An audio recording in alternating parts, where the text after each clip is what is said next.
We need peace, we choose freedom.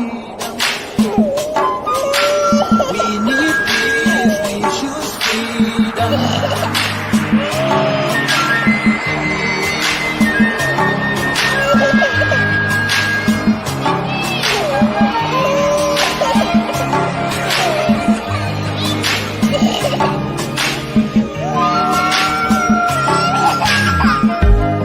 There was a nation living in peace and unity.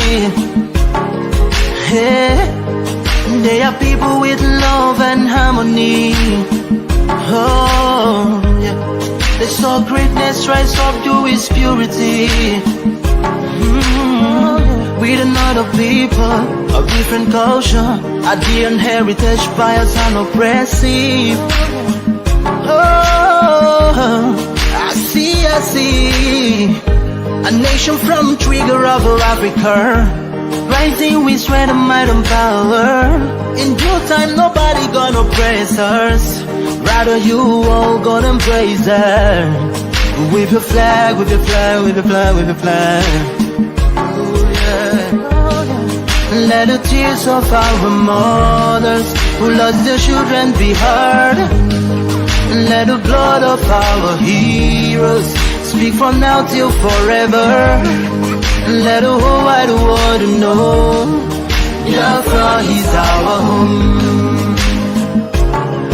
Oh yeah, Biafra is our home. Oh, it's my home. Yeah, Biafra is our home. I reminisce way back 1967. Death toll on the blood couldn't count them even. Mama screaming, child squealing, pops on the ground. 2.5 years, over 3 million's gone. Why? Cause we asked for our freedom, and we're going back to our sovereign kingdom. They shut us down when we cried, the world said nothing. Sitting back in the crib, watching our suffering. Should I talk about the planes dropping shells like rain? Suka had the first taste of a hero's blood. Abaganazo Bunigwe was stronger than flood, but the juke is too strong and fought them off on the chart. Thought the bloodshed's gone, then it came again. 216 and the massacre, it started again. So bloody name, I couldn't cry tears. Blood dripping down my eyes, water in my veins. We died trying to fight the cause and we're trying to break him. It's our freedom, but the world was against us. Wave your flag over Africa. Welcome people of Biafra.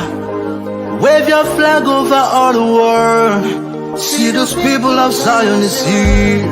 It is the nation that the Lord has chosen for the people of Zion. It is the nation that the Lord has chosen for the people of Zion. We need peace, we choose freedom. We need peace, we choose freedom. Yeah. Let the tears of our mothers who lost their children be heard. Let the blood of our heroes speak from now till forever. Let the whole wide world know Biafra is our home.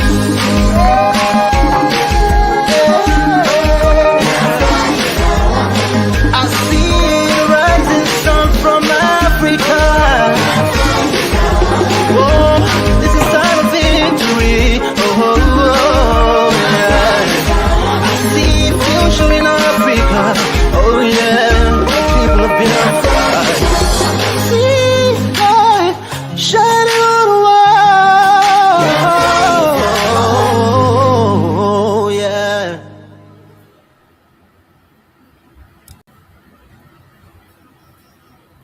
What's that, Marathon? We're not fighting each other.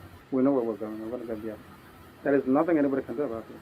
Absolutely nothing. Nothing. I need them to understand this. We've crossed the Rubicon, the point of no return. There is nothing anybody can do. If I'm alive, if I'm dead, if I'm wherever I may be, Biafra will come.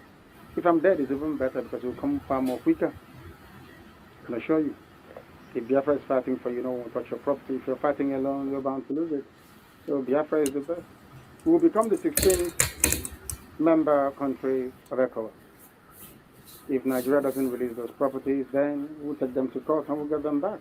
even twice the value. The Jews had investments all over the world. Most of the priceless artifacts and paintings belonged to many families in Germany. It was stolen by the Nazi Party. Do you know that? Eventually they got everything back with compensation on top of it. That's what we're going to do. If you touch our investments, we'll come back for you. And we'll know where we can get it from. So there is nothing for anyone to worry about. It's only if I'm not stopping you from being a Nigerian, if you are born on the streets of Lagos and you want to be a Lagosian and your name is Adamma, oh, well and good. There's no problem.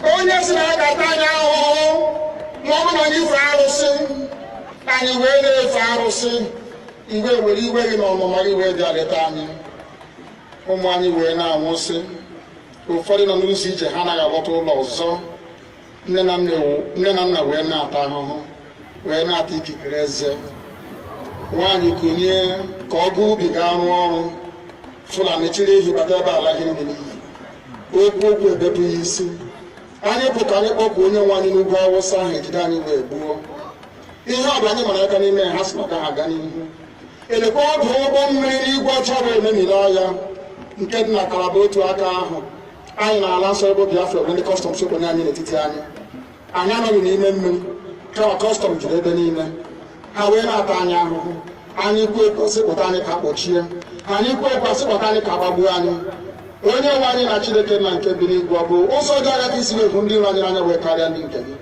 akwa anyị bụ ụmụ Chineke akwa ọba aha anyị ka anyị na-aza akwa ọba anyị nwe na-aza ike Chukwu akwa ọba anyị nwe na-aza amara Chineke akwa ọba anyị nwe na-aza Chisom akwa ọba anyị nwe na-aza Chizoba nna nke dị nsọ onye ime eluigwe dịka otu onye iro dị na anyị bụ ụmụ gị bịa ka iwe zọpụta anyị bịa ka iwe napụta anyị n'aka ọjọọ ihe bịa ka iwe lụọrọ anyị ọgụ bịa ka iwe dịtụ ozu ọgbọgọwa memilere Goliath Chineke nna nke igwe ruo memile Fero sikwa otu a mee ka Fero ka ọ guzo n'ihu ụmụ ndị anyị ga-ebi ka o wee taa akọkọ igiri ụtọ ọsọ ị ga na-edu anyị n'ụzọ niile nke ezi omume ọ bụla adịghị na anyị na-aga ndagwurugwu onyinye ọnwụ ọ bụ nwa bụ ekekere n'igwe n'ụwa nwunye ọbụla kere gị nweghị malite n'ụlọ ọgwụgwụ kama anyị onwe anyị gwa anọkwa ahụ ofu ụbọchị anyị ga-anwụ n'ezie kama ma akpọ na okwu gị na-anọgide ego mgbe ebighị ebi ọ bụ ya mere anyị ji were gị n'anya isi anyị wee na-asị nna nke dị nsọ bịa ka iwe gosi anyị Biafra na ndụ na-abụghị n'ọnwụ bịa ka iwe mee ka ebe gị na amara gị wee kpuchiri anyị ka uwe bịa ka iwe zọpụta ndị nke gị bịa ka iwe mee ka Biafra wee bịa ka anyị na-ewetụta na nsọpụrụ na ịja mma site n'aha gị onye bụ Chukwu abịa ma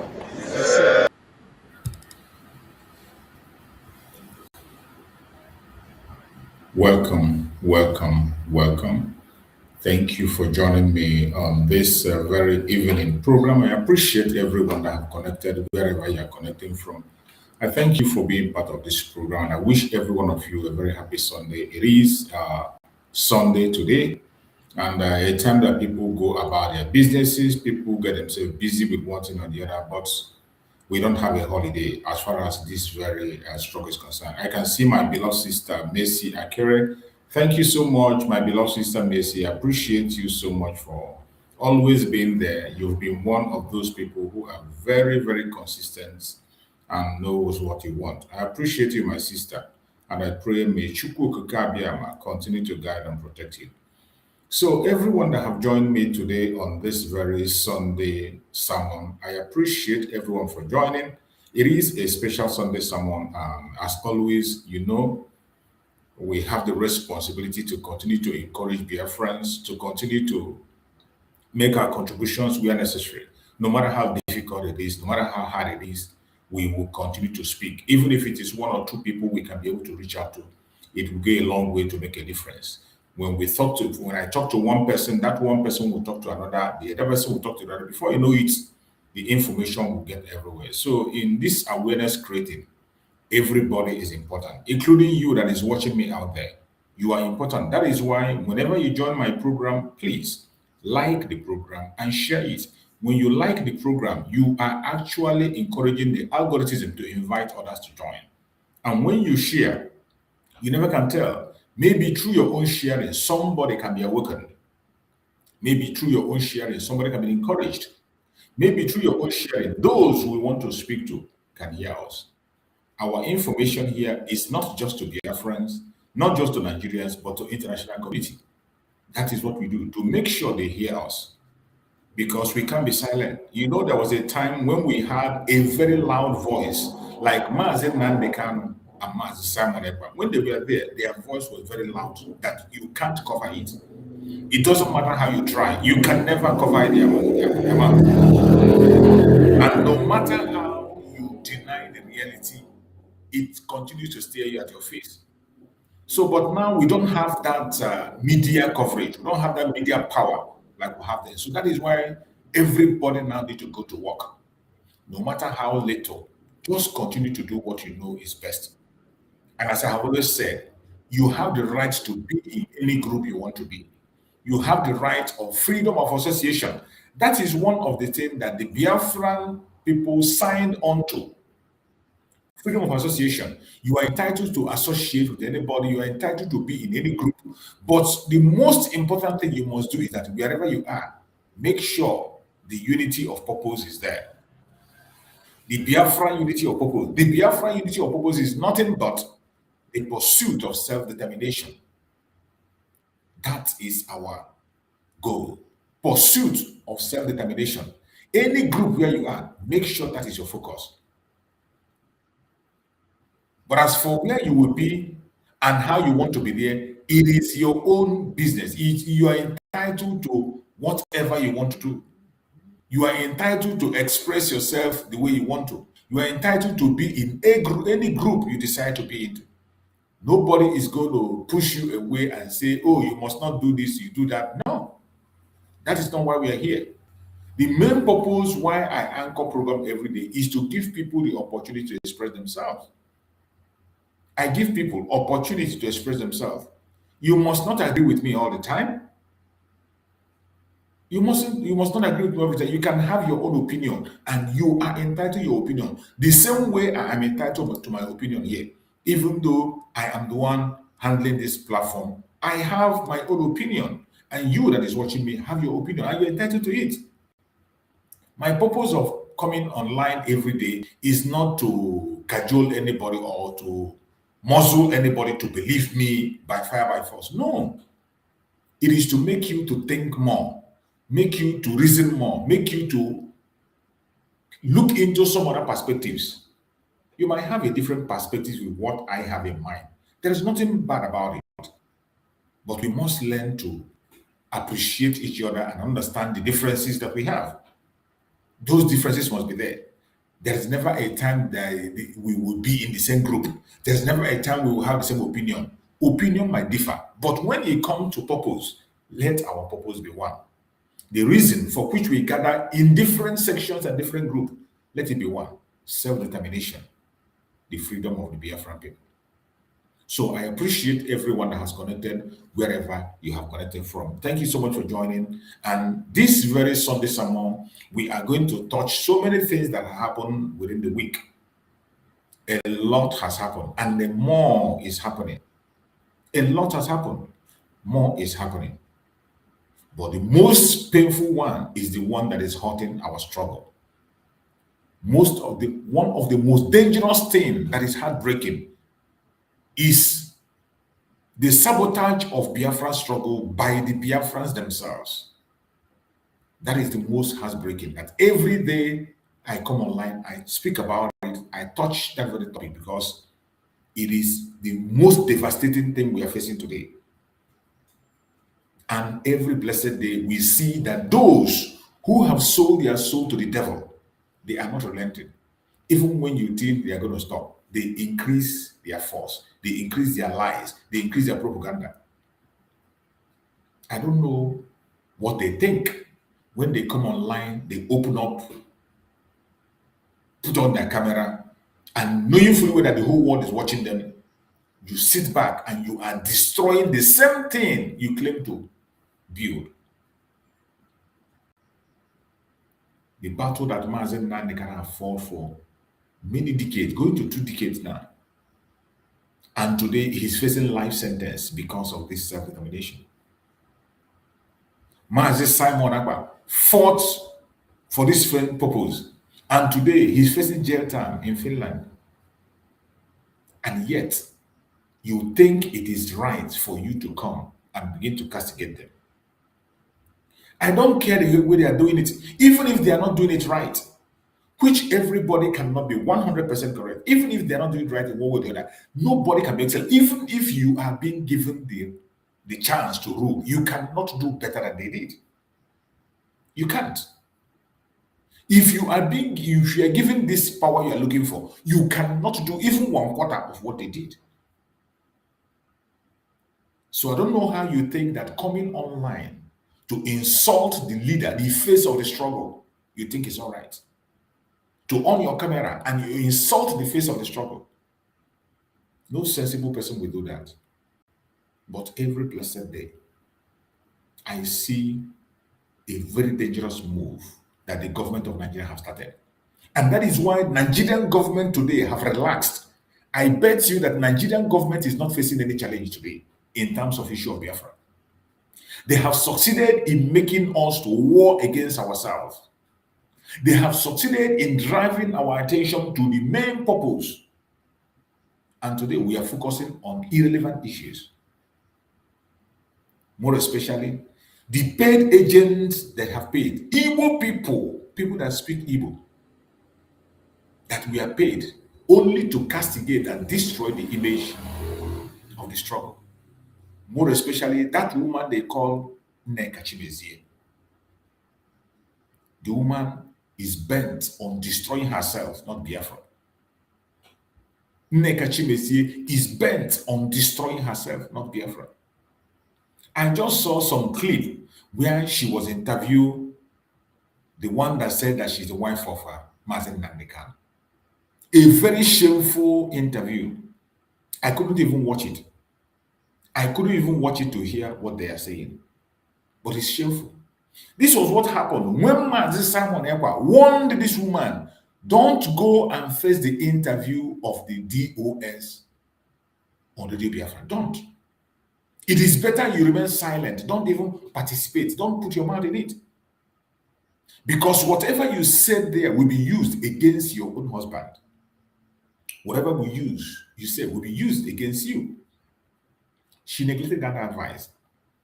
She went to the DOS and they used her to campaign against Mazi Nnamdi Kanu. They used her to fight against Mazi Nnamdi Kanu, and they are still using her up to this minute as we speak. I couldn't watch the interview, but in that interview, the few words I see, you see how she was in the public, disgracing her husband in the public. She was in the public, disgracing Mazi Nnamdi Kanu, talking down on the family. You think that when you talk down on Mazi, the family, you think that you're talking about the family. You are not talking about his brothers and sisters. You are talking about Mazi Nnamdi Kanu. Every single insult you give on the family, you are giving it to Mazi Nnamdi Kanu. The reason today we keep silent on certain issues is because of Mazi Nnamdi Kanu. Just like when Mazi Samuel was around. Mazi Samuel, when he was around, he stopped us. He stopped us from challenging this woman. I remember in most cases when he came, he said, we should not speak about her, no matter what happened. That we don't have right to speak about her. That when Mazi Nnamdi Kanu comes out, he will handle the issue. But this woman continued to push Mazi Samuel, continued to push, attack. All to the sake of calling Mazi Samuel name, and Mazi Samuel gave a word on her. And that broadcast was done only once. And he neglected her and continued to forge ahead. And today, in the absence of Mazi Samuel, she have risen again. They invited her, using her to speak ill of Mazi Nnamdi Kanu. I don't know why any sensible person will go and grant an interview to people you know that their plan is to bring your husband down. The plan of Nneka is not hidden. It is in the open. It is open. The only thing Lord Nneka is doing today is to discredit Mazi Nnamdi Kanu. And that was why she invited the wife of Mazi Nnamdi Kanu to show the people the inability of Mazi Nnamdi Kanu to run his family. How can he now run Biafra? That is why they brought that woman. In everything they were saying, they were trying to portray Mazi Nnamdi Kanu as somebody who does not have control of his family. They were presenting Mazi Nnamdi Kanu as somebody who doesn't have a word of his own. That was the mission. That was the main reason that woman was brought on that very program. There is no other reason. The only reason Lolo Neka interviewed the wife of Mazi Nnamdi Kanu is to discredit Mazi Nnamdi Kanu. The same mission that she was paid for. And the woman came and just was playing to the gallery. She was playing to the gallery, talking down, including the late parents of Mazi Nnamdi Kanu. She brought even the late parents on the picture because she started right from 2015, begin to tell history of something that many of us did not know. It is a shame. It is a very big shame. And when I was watching them, I couldn't even watch the program. I couldn't be able to watch it. It is so shocking and very shameful. This is a woman that the husband is serving life sentence. You claim to be the wife, and you claim to have every right. And we have not seen you go to Sokoto to meet Mazi Nnamdi Kanu face. Who on earth? We know our culture as Igbos. We know how the Igbos behave. And we know how educated person should behave. For somebody, an educated woman that you claim, to say that the brothers of your husband stopped you from reaching him, blocked you from reaching him, it means you are not woman enough. You don't know your role as a woman. It means you do not know your role as a woman. Because if you know there is no how a brother, family of your husband, in this recent age and world that we're in, will stop you from being in front line of the case of your husband. The only reason it will happen is that your husband doesn't have faith in you. Your husband doesn't have faith in you. And it doesn't just happen. Any man that has faith in his wife, any man that cannot be alive while you are alive. While you are alive, people will ban your wife from coming to you. Your family, even your mother or your father cannot buy your wife from coming to you. The only reason they will buy it is because the woman is toxic and dangerous. That is why they will stop her from coming. And the husband has given that permission. Only the permission from the husband. Because we know our culture. We know Igbo culture. We know Igbo culture. The wife of the wife in this present age, the wife have, with the position of Mazi Nnamdi Kanu, with the position of Mazi Nnamdi Kanu, she has an extreme right. The only thing that will deny her her right is because her husband said so, for a good reason, known to people and known to the family. That is why he will be silent. So when she come online and begin to paint the picture that Mazi Nnamdi Kanu was turned against her, that Mazi Nnamdi Kanu they stopped her from seeing Mazi Nnamdi Kanu, they are barricading her, the Mazi Nnamdi Kanu, it is only because your husband does not have any trust in you. In the actual sense of it, the wife should be the first confidence of the man.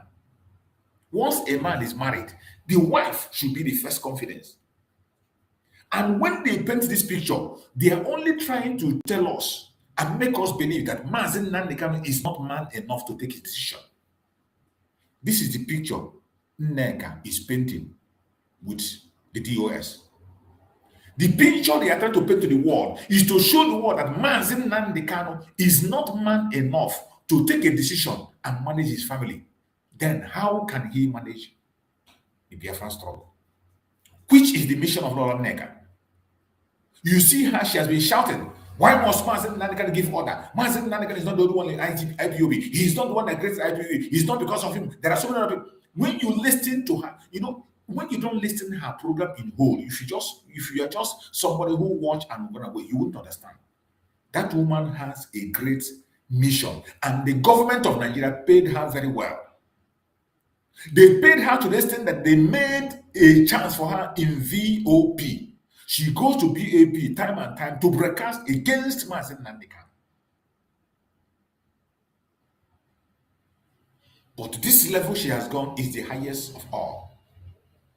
Bringing Mazi Nnamdi Kanu wife, acclaimed wife, because she can't be the wife of Mazi Nnamdi Kanu. I can't see Mazi Nnamdi Kanu coming out to have anything to do with her. We know Mazi Nnamdi Kanu is irritation. There's so many things he cannot say.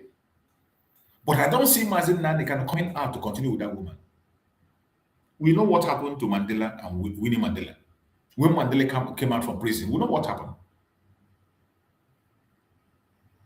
For that woman to give herself to be used to blackmail our supreme leader Mazi Nnamdi Kanu in the public, at this time that Mazi Nnamdi Kanu is facing a life sentence, in a time that the international communities are looking into the case of Mazi Nnamdi Kanu, then his wife will sit in one corner with somebody who claimed to be interviewing her.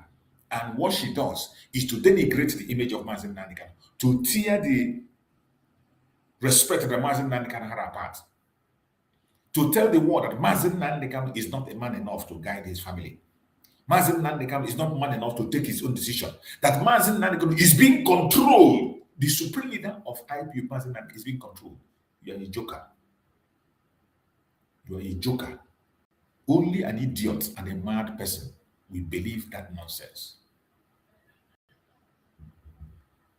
The supreme leader of IPOB that we all know is a man of his word. Mazi Nnamdi Kanu is not a coward, has never been a coward. This was a man who put the life of his parents on the line for Biafra. He put the entire family at risk for Biafra and lost his mother and his father.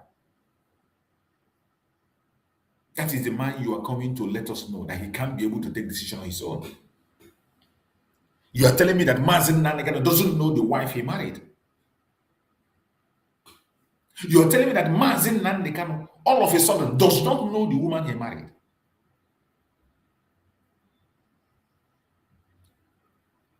That the lawyers and the brothers are the one controlling. They buy you, they block you, they do the.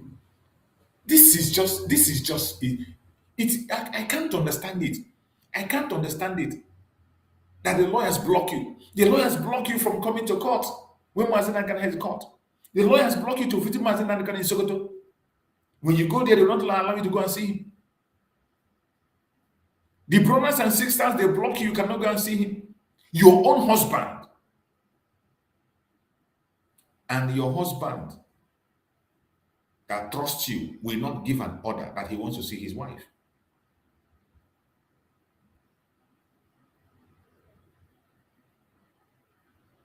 Mazi Nnamdi Kanu isn't a coward. He has a mission, and not a million of you can stop him. The only reason he distanced himself from that woman is because he has seen that she's not genuine. She is working for the federal government of Nigeria and Sokoto. And when we are talking about the kidnap of Mazi Nnamdi Kanu, it has so many branches, and a lot of things will be revealed when Mazi Nnamdi Kanu comes out. I believe he'll come out. But I pity this woman that calls herself Nneka. I pity her because she's digging her own grave. She's digging her own grave. That woman is in the front line of destroying the image of Mazi Nnamdi Kanu. She is on the front line, on the front seat. The few of the interview I watched, the way she was responding and the kind of questions she was asking, the target was to destroy the personality of Mazi Nnamdi Kanu that you and I know. Is it the Mazi Nnamdi Kanu who know under Mazi Nnamdi Kanu that he cannot take decision on his own? He is being controlled by his brothers and sisters. The brothers and sisters are the one telling him what to do. Your own husband, the person you call your husband, and you call yourself educated, an Igbo woman, and you were barred from coming close to him, and you think he's ordinary. We know our culture, and we know what family is to us. Family is number one when it comes to the Igbo people. Your immediate family, they always have that responsibility to protect you. And when you see a family barring a woman to this level, when the man is still alive, there is every tendency, there's an information that man, husband has, that the other person has. A family issue that nobody can be able to unravel until the husband comes out. Are you telling me that Mazi Nnamdi Kanu cannot call his wife to come and see him? A woman that has his children, with the level of Mazi Nnamdi Kanu, you think he doesn't know what to say? That if she's clean and pure, that he will not call for her. All of a sudden, you come online, you want us to believe that our superior leader can no longer take decision. It is a shame, a very big shame. And I never pray to see today happen. But what are we going to do? When I see them, these members of Department of Sabotage, the DOS, when I see this Lord Lake and her evil, and so many other of them in the media, when I see them, I shed tears. I cover myself in shame. I begin to ask, is this still the same people that Mazi Nnamdi Kanu was fighting for? The same people that Mazi Nnamdi Kanu regarded as a family? The same people that Mazi Nnamdi Kanu addressed and said, we are white and white and I'm white. Are they still these people we are seeing? It is a shame. A very big shame. Now you see the result of the arrest of Mazi Ekpa. You see what Mazi Ekpa was preventing while he was here. And the Nigerian government knew very well. They knew the important position that Mazi Ekpa occupied. Why Mazi Ekpa was here? Mazi Nnamdi Kanu was more or less resting. He was more or less resting. This kind of attack was not on him. This kind of pressure we have today was not a Mazi Nnamdi. He was more or less resting. But immediately they succeeded in taking Mazi Ekpa from the picture. They started all their plan. The plan they wanted to carry out in 2021. Mazi Ekpa hold them ransom and they suspended it on 2024. After they took Mazi Ekpa out, they started all those attacks. Look at what is happening today. Look at what is happening today. It is so sad. So sad.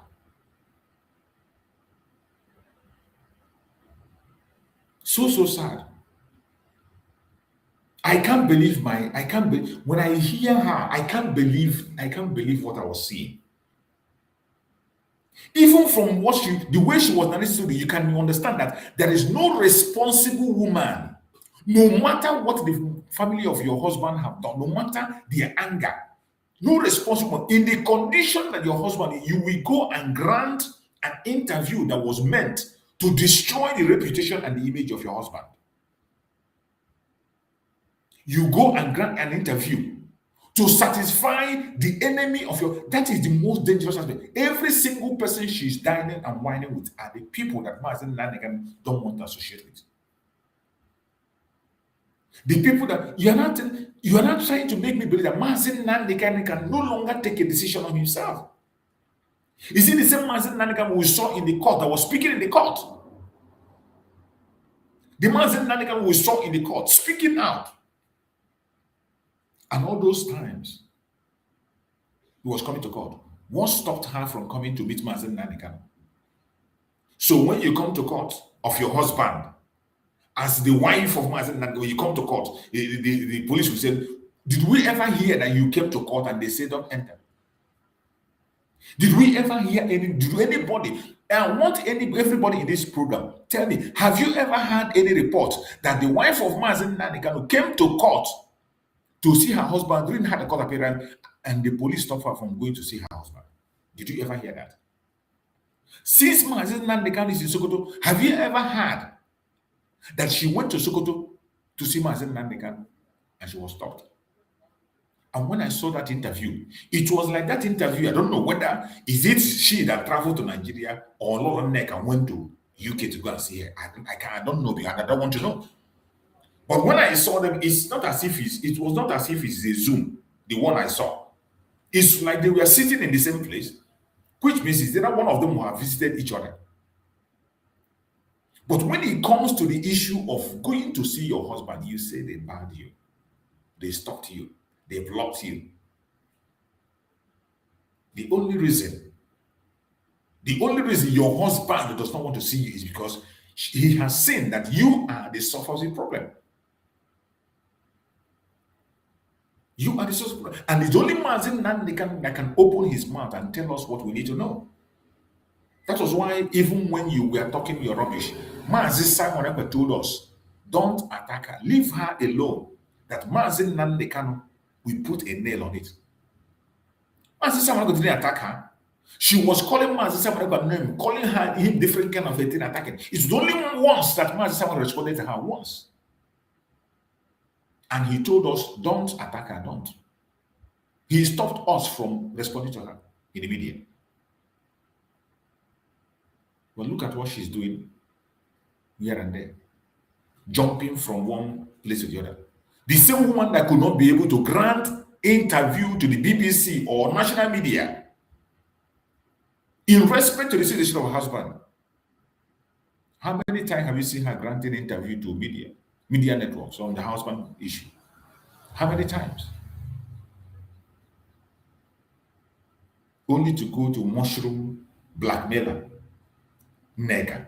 You go to Nneka Chimezie, the blackmailer, and she's interviewing you to blackmail Mazi Nnamdi Kanu. The only picture she wants to paint to Biafrans is that Mazi Nnamdi Kanu is not man enough. But I tell you, every single one of us that is genuinely following Mazi Nnamdi Kanu knows who Mazi Nnamdi Kanu is. Even if you're not when you watch the program of Mazi Nnamdi Kanu only once, you understand the kind of person he is. The same Mazi Nnamdi Kanu we see in court representing himself. Is it the same Mazi Nnamdi Kanu that you are trying to let us know that he's not man enough? He can't take decision on himself. Is it the same Mazi Nnamdi Kanu who was defending himself in the court at these last stages? That you want to tell us that Mazi Nnamdi Kanu cannot take decisions? That it is someone that is removing him and controlling him? This truth is not far-fetched. But I pray that our supreme leader will be here as soon as possible. I pray that our supreme leader will be alive and here and tell us the story.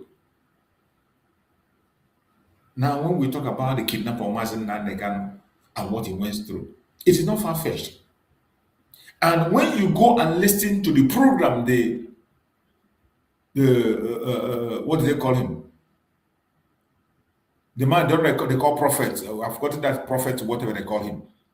If you go and check the program, the master prophet, go and check the program of master prophet did about that woman. When you check the program that master prophet did about this woman, you begin to understand that there is evidence of truth in it. With her attitude and character that we have seen, with the things she is doing today, and the kind of group of people she's dining and whining with. When you listen to the program Master Prophet did about her, you begin to understand that there is truth in it.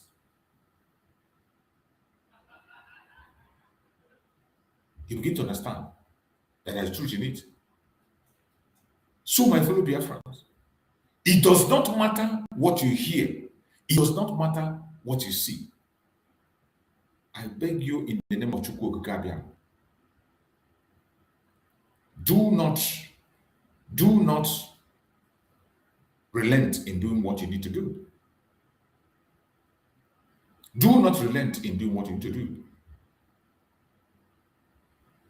Make sure you remain consistent and continue to pursue your freedom.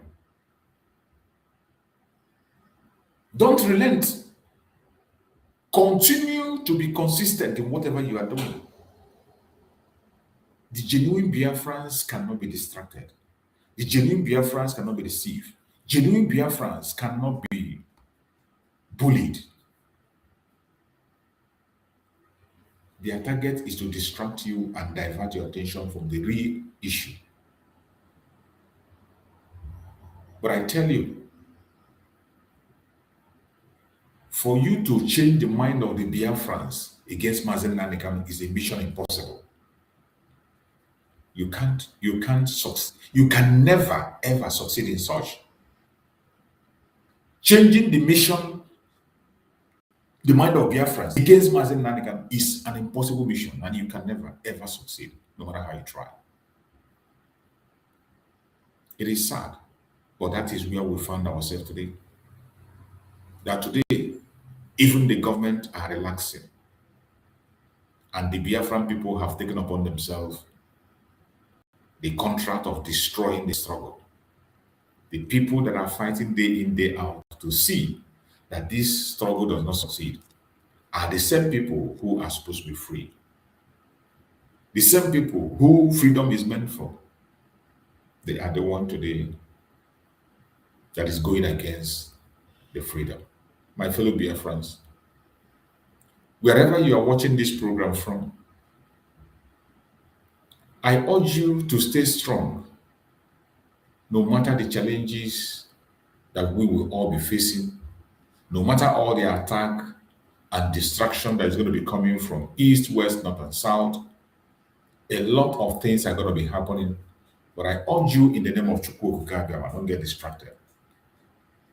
So this evening, when you look at the topic we are discussing, if you say Biafra Sunday Sermon, the world must act now, or history will judge. The world must act now, or history will judge. I welcome every one of you once again. A lot is happening. I'm not here to entertain you. I'm not here to make you happy or make you angry. I'm here to sound an alarm, as I have always done. An alarm about a nation standing at a very dangerous crossroad. An alarm about lives, about justice, and about a future that is becoming more uncertain by the day. We must continue to speak. The self-determination of Biafran people is the only solution to Nigeria. It doesn't matter what anybody thinks. You see the rate of killing that is happening in Nigeria.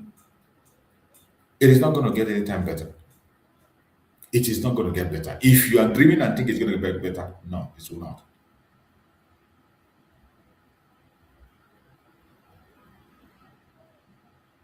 Because what is happening in Nigeria today is no longer something we can afford to ignore.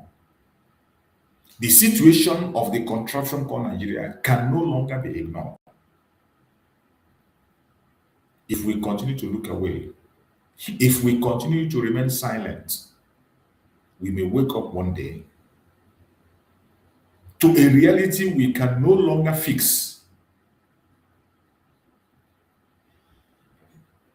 We are approaching to that time when we wake up and we realize that we can no longer fix the situation. That is where we are now. But some people are still pretending that all is well. They do not want to address the issue. Instead, they keep on entertaining you, telling you sweet words. Stay with me, because what I'm about to share demands your attention. What we are about to hear today demands your own attention. Nigeria is a nation of immense potential. That we know. There are many genuine and intelligent people caged in that contraption called Nigeria. Wonderful cultures, resources, and strength, caged by the British. But at the same time, a nation deeply challenged by insecurity, distrust, and division. The order of the day in Nigeria is insecurity, and there is no need to paint it away, and it's not getting any better. It is getting worse by day. It is getting worse every day. So many of you must have heard and seen what happened in Mali. You see how Mali people responded. You see how Mali military responded and crushed them once and for all. Not just they crushed, they show evidence. You saw the videos of thousands of people who were caught. The terrorists, they were caught red-handed. That is how a country that is serious operates. Not Nigeria. Across different regions, community have raised concern about safety, marginalization, and survival. This cry has continued to come every single day with no solution. Families are grieving.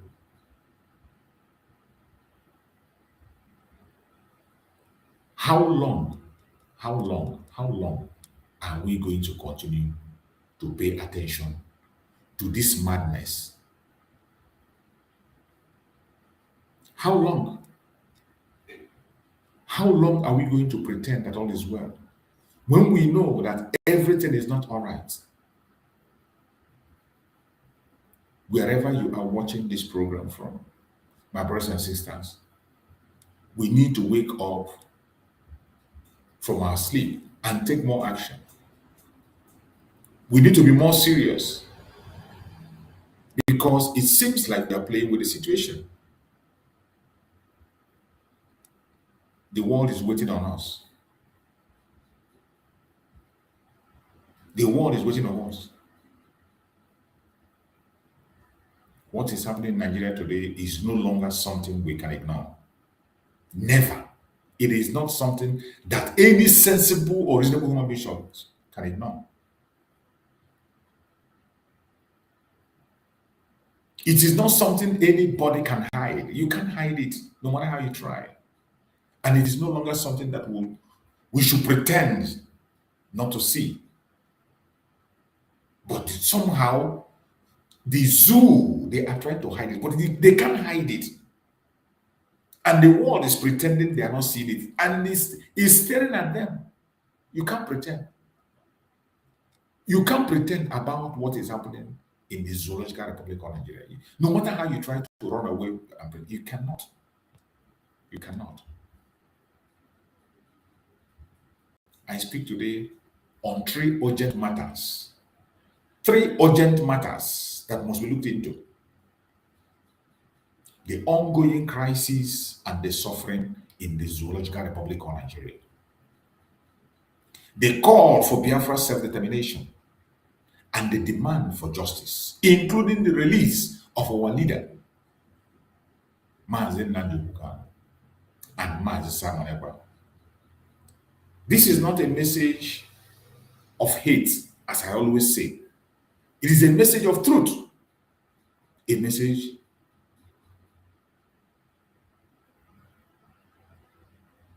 of unity, not a message of division. This is a message of survival. And when you are listening to our message, pay attention, listen with an open heart. Forget about your hatred, forget about your personal greed and personal gratification. Pay attention to the world. It's not about me. This is about our collective interests and our life as human. Across different parts of Nigeria today, there are various serious concerns about violence, loss of innocent lives. Every single day, this concern is everywhere. You can see evidence on their media, you can see evidence in their news. Communities are living in fear. Families are being displaced constantly. Voices are being silenced. And many people are asking, where is justice? Where is protection? Where is accountability? That is the question that is begging for an answer. These are not political questions. They are human questions. And when human lives are at stake, silence becomes very dangerous. That is why we're calling on the international community to do something and do it fast. We are calling on the United States of America, do something and do it fast. Delay is dangerous.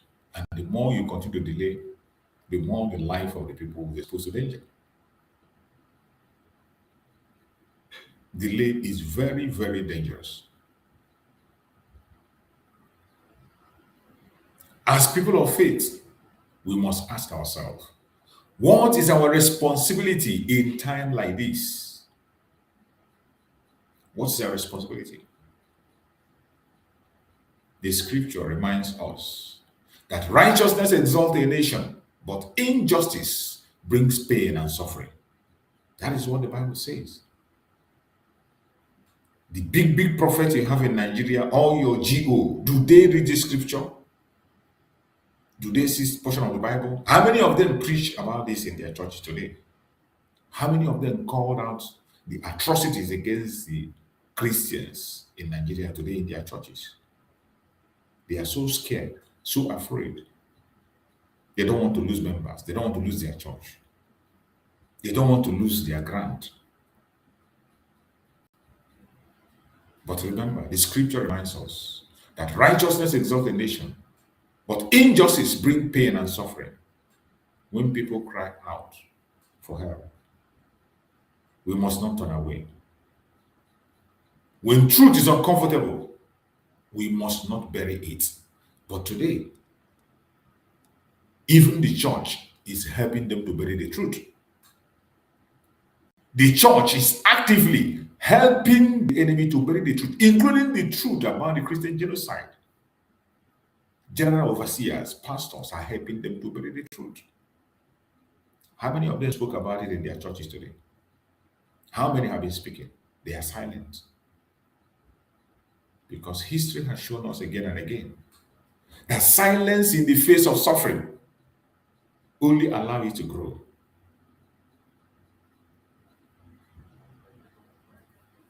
Silence in the face of suffering only allows it to grow. Today, we are not only speaking to ourselves, we are speaking to the world, the governments, to human rights organizations across the world, to global leaders. We ask, are you watching? Are you listening? Are you willing to act? Because when situation escalates without intervention, the consequence can affect generation unborn. This is why we are not silent. Because the consequence of this silence is going to affect generation unborn. That is why everybody must continue to speak and shout the best way you can. If you can shout, shout. If you can cry, cry. Whatever you can do it. Now that you still have the time. This is why many are calling for greater international attention. Mediate for peace and justice. That is what we're asking for. We are not asking for war. We are not calling for the head of anybody. But we are asking for peace and justice. The oppressed, more especially the Biafrans, the Christians, they deserve justice. Now let us talk about Biafra. The call for self-determination is not new. It is rooted in history, identity, and the desire for safety and dignity. That is why we are asking for Biafra. Around the world, people have sought ways to determine their own fate. It didn't start with us. And the key word here is peacefully. I have said it over and over again. All we are calling for is a peaceful disintegration of Nigeria. A peaceful breakup so that countries can be created along value system and people will be on their own. Self-determination is about dialogue. It is about lawful expression. It is about giving people a voice. That is what self-determination is all about. So when we talk about self-determination, we are not calling for war. The enemies only make it look like that to discourage people from paying attention. But in fact, that is the most peaceful and democratic way to air your opinion. The question remains, can people express their aspiration without fear? Can people express their aspiration without fear in the contraption called Nigeria? Because when voices are suppressed, tensions increase. But when dialogue is allowed, solution becomes possible. But from every indication in Nigeria, solution is impossible. Solution seems impossible in the case of Nigeria. The international community should come in. And the only solution that is legitimate and that people can look up and say, yes, it's going to work. It has been tested and trusted and tried and it worked. Disintegration of Nigeria. Great country along value system. There are ongoing concerns about the detention and legal process in figures connected to this very movement. As you know, in the case of Mazi Nnamdi Kanu, you saw how the case of Mazi Nnamdi Kanu was done. Tried with non-existing law. Recently, you saw Mike Arnold mentioned it in DC, watching DC when he was making a statement. These are people who has worked on a very top level of the government. So they can't come and just say a word because they want to say it. These are people who have served within the government and they know how to put their case. So when they speak, their word have weight. You know, when we come online and say, people say, oh, we are just making claims. But when you see people like Mike Arnold come in Washington, D.C. to give a speech of that magnitude, you understand that we are the right path. And many people are asking, is justice being followed? Are legal rights being respected? Is due process being upheld? Of course, the answer is no. In the case of Mazi Nnamdi Kanu, even in the case of Mazi Ekpa, his evidence was rejected by the prosecutor. They could not admit not even one evidence from Mazi Ekpa against the Nigerian government. When we have thousands and thousands of evidence, but they refused to admit it because he did not have a proper representation, because his right was not respected by the Finnish authorities, by the Finnish court.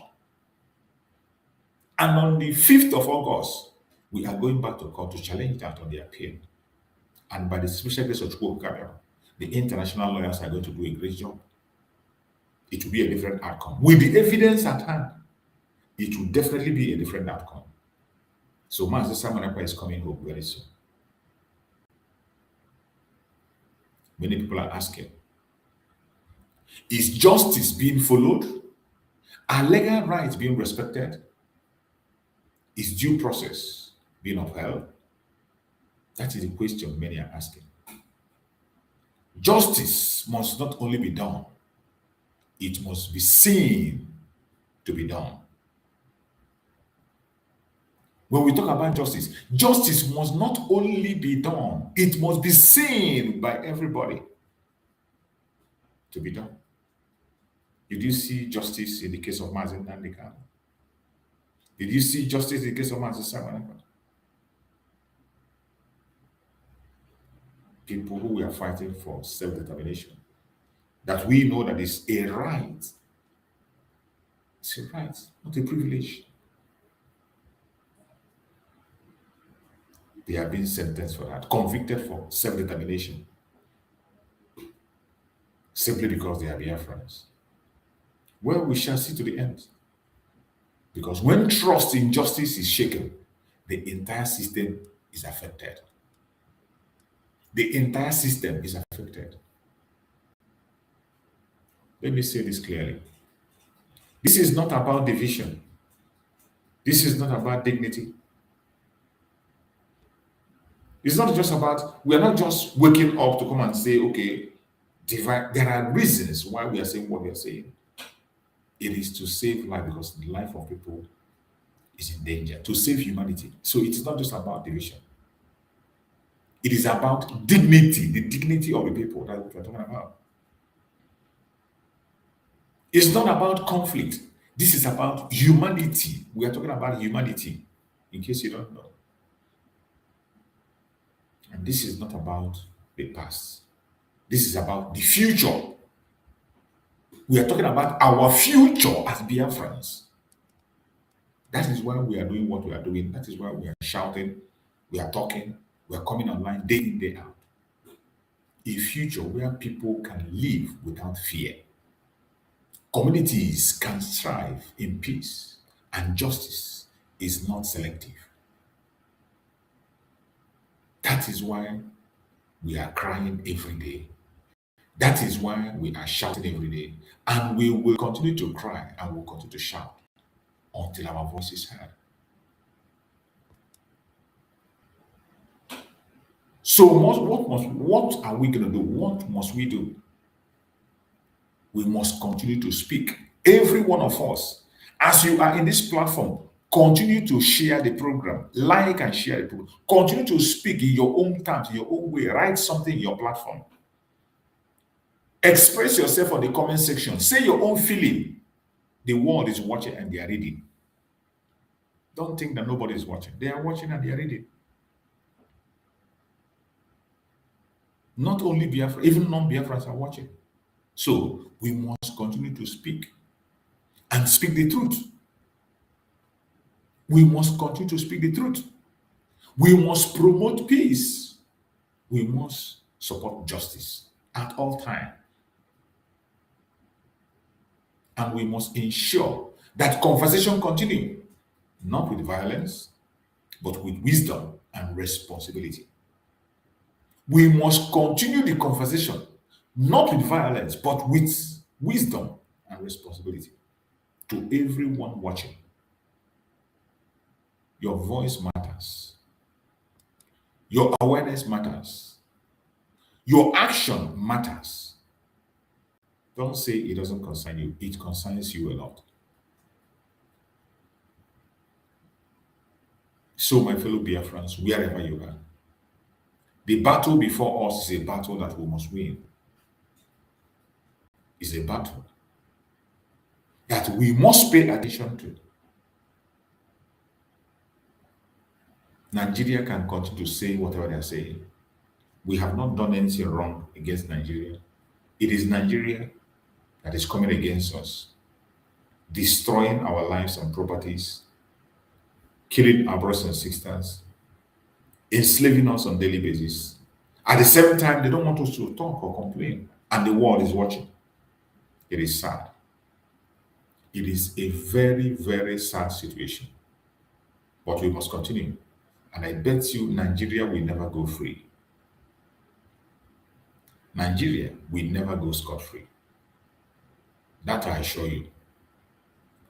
No matter how they continue to do all their mago they are doing, they will never go scot-free. We definitely pay them back in their own coin. The only thing we need to do as Biafrans is to remain consistent.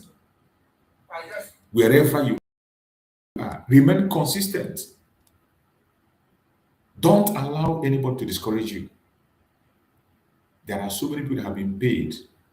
They have been paid to discourage you. They have been paid to take away your attention. But I urge you in the name of Chukwuka, do not be discouraged. Always be focused. At the end of the day, we are going to overcome.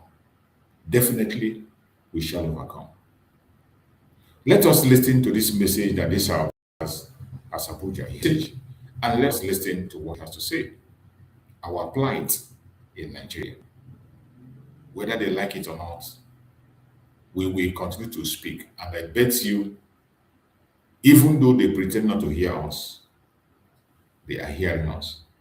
So let us listen and hear what Asabuja has to say. I guess all that is called Biafra terrorist organization. How they take it. This man is waiting one for them. If they call Biafra or anything with this name, they get bright for Pakistan, they get bright for South Africa, they get bright for Ghana. Those people don't call them. They get bright for UK, for US, where they fight terrorists. US where they fight, no one hear anything, anything gangster, anything evil, anything terrorist, anything. US no one hear. They get office here. They get for Finland. They get office in India. Only Nigeria they call them terrorists. Only Nigeria they call them terrorists. Other countries they call them terrorists. Only Nigeria declare them terrorists. Other countries don't declare them. Other nations all over the world, only Nigeria declare I killed them, never terrorists. But other countries don't declare them. But go for not, different group they for not. They say 5 to 6, 7 for not. And they tell us don't touch them. Don't arrest them. Don't buy them.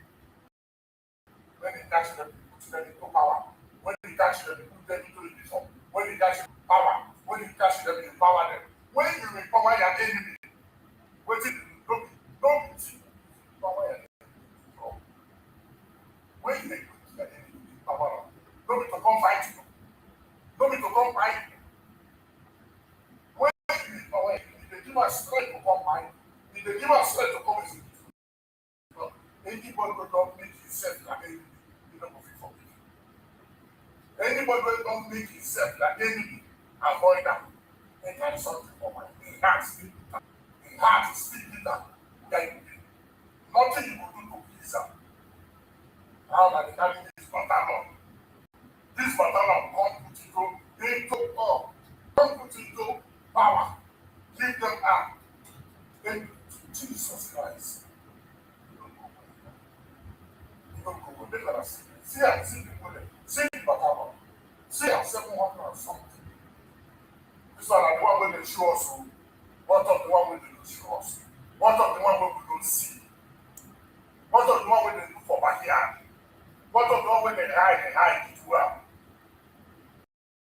Search this one and then they see the trade. I talk and I say, Igbo man, like ordinary vice president, Igbo man, the man. What you have? What you do? And 100% man. When they get into Nigeria, so the national service, the national Niger member, they use a scatter also look to unite together. Niger member, service, they use a scatter also look to unite together. Now the game they use, so we don't want to come together. But I need this here. That's so we train Nnamdi Kanu. And Nnamdi Kanu is our problem. Nnamdi Kanu is the problem of service. Nnamdi Kanu is the problem of peace. You don't go where. You have heard him. He has spoken well. He has been very vocal on this, the atrocities of Nigeria against the Igbos. Asabuja has been very vocal, and he always makes his own contribution when he has to. And these are the kind of people that we need to hang on and continue on that path. I wish that Mazi Nnamdi Kanu or Mazi Ekpa will be in the picture. With their presence, he will have a very big role to play. He will have a very big, and I believe we're going to get there. I just pray that he continues on this very path and maintain his stance the way he is. Once he maintains his stance, at the end of the day, I bet you we shall overcome them. No matter the attack they bring, no matter the challenges, we will overcome them. All we need to do is to hang on. Every one of us, hang on there. Don't give up. We know that the battle is tough. More especially the distraction we are seeing today. It is discouraging.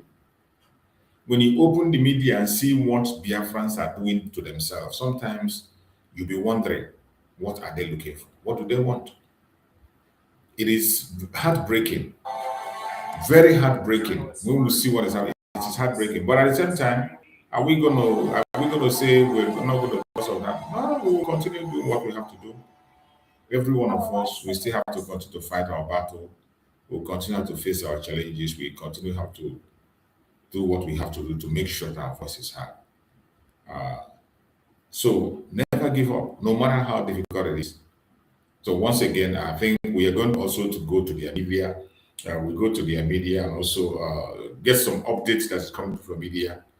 As always, every of my evening program, I always bring some information media so that we can be able to know what they are saying and put put a word on those ones when they lie. We can be able to catch them with their lies and debunk it immediately. And when there's information we need to be aware of, we can equally get aware of it. That is why we go to their media. So we have to listen now. Let's see the update that is coming, and we use their media as a point of discussion. Who has covered the White House Correspondents' dinner on multiple occasions, joins us now from New York. Thank you for joining us, James. How are you doing today? I'm well, and I'm really just very glad that a number of my friends and colleagues are all well and that no one was injured. It's a real indicator of how law enforcement here can work and protect everyone. Tell us what we know about the suspect, his identity, his motives. What do we know as we speak? So we heard about the attack. We heard about the attack on Donald Trump. There was an attempt on the life of Donald Trump.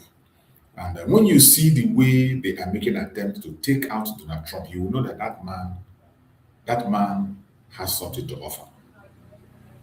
If he doesn't have anything to offer, they will not be planning to take his life the way they are planning. But the way they constantly see him as a threat should tell you that that man, Donald Trump, has a very important role to play in the world of today. They made another attempt in his life, and by the special grace of God, he also escaped. So let us listen to the updates they were given. This is an update on that very attack on the life of Donald Trump. We know that the suspect is a man from California. The name that we've been given is Cole Thomas Allen. He's from Torrance, California. We don't have this officially yet. He is likely to be charged with a crime of violence with assault of a federal officer. That's the first crime that they can charge him with because he did shoot the officer outside the security station who was wearing a bulletproof vest. We know that Mr. Allen studied in California. There are two universities that he attended. He attended Cal State, and he also attended the California Institute of Technology, which is a pretty reputable school. We don't have any motive or any idea of why. We do know that he was a guest in the hotel. The White House Correspondents' Dinner is held in one of the largest ballrooms in Washington. As you can imagine, it's a very large event. And he was a guest in the hotel, and as the event was in progress, he tried to get in, and that's when they discovered that he was armed with lots of weapons, knives, and that he was ready to shoot.